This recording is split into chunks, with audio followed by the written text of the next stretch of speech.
Good afternoon, everybody. This is Lorraine, Alternative Homesteading. I'm taking a ride into town. It's a beautiful outside. It's supposed to be like 80 degrees. And as soon as I exited my driveway, lo and behold, a truck comes down the county road. But you can see that zoomy guy, he must have it in for a lot of people on this road, or just the road in particular, because I'm seeing a lot of nasty marks even down here. But then it stops. It seems to be deliberate for certain individuals. And I've heard, and you've probably heard too, that in communities like this, particularly rural areas, I'm not the only targeted person. There've got to be others on their list. Well, it looks like somebody put some markers here, some pink markers there. But yeah, then those marks stop. And I'm going into town to get my mail. I haven't been there, oh my goodness, since before Christmas? I think before Christmas.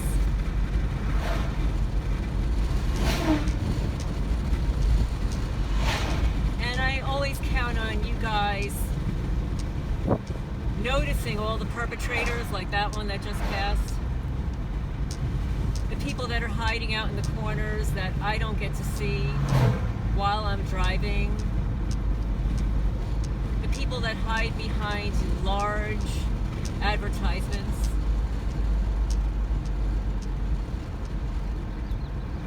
Particularly when I am making a turn onto the main road.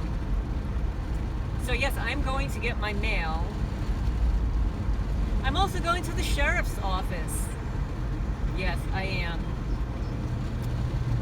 They had the audacity to send me a delinquency notice on my taxes that were exonerated. And not only did they have the audacity to send a delinquency notice, they were even more bold to add additional fees for that delinquency, even though I was in their office to pay my taxes. There goes another perp on the left-hand side with the lights on.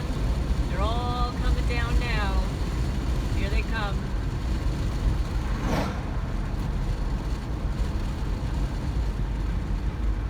And then I found out that the PVC office, and just so you know guys, I'm here almost 5 years, so I've received tax notifications for every year that I've been here, usually in the month of October. And I receive them generally at the same time, but sometimes a few days apart. Why do I have two taxes? Why? Well, evidently the former owner lived on one portion of the property, and then he had his, here come two more. And then he had his little village on the other. And that's just the way the tax department evidently divided up the property. Meanwhile, it's owned by one person and one mailing address. But after all these years, the tax department can't get it straight. They even have the acreage incorrectly.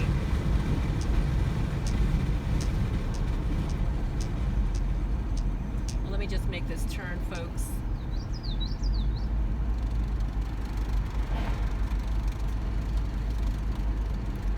So, and this is what appears to happen often. I've noticed it so much.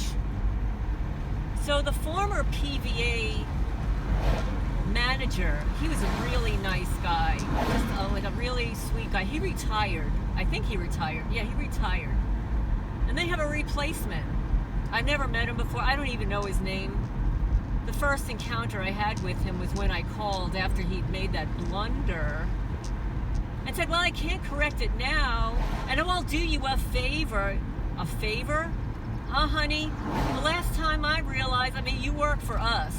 You work for the people. You work for the taxpayers. That's right, you work for the taxpayers.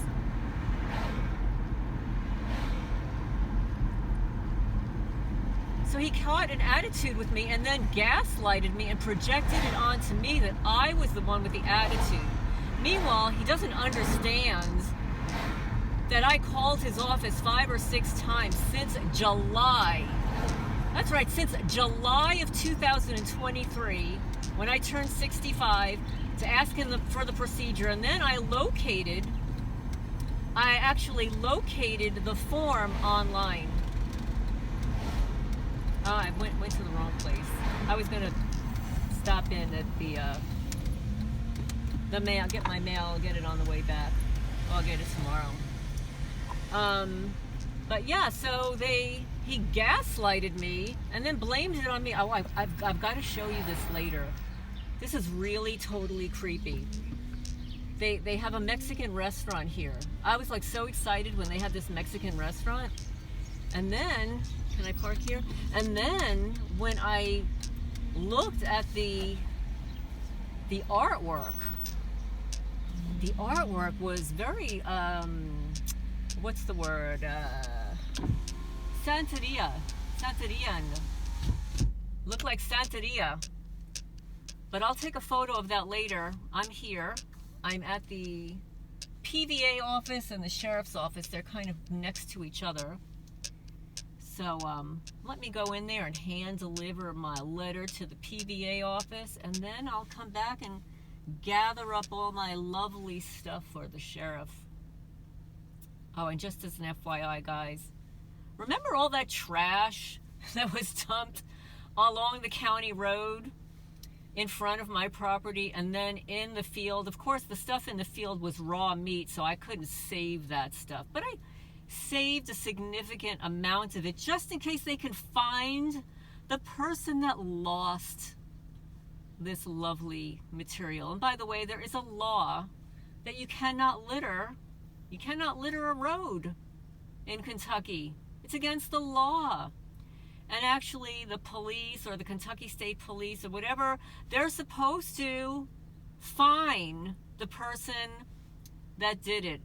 So since I have a receipt, perhaps they can do some investigative work and find out who that receipt belongs to.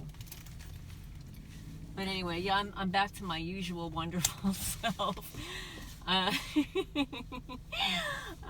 going to sign off for now, guys, and get this show on the road.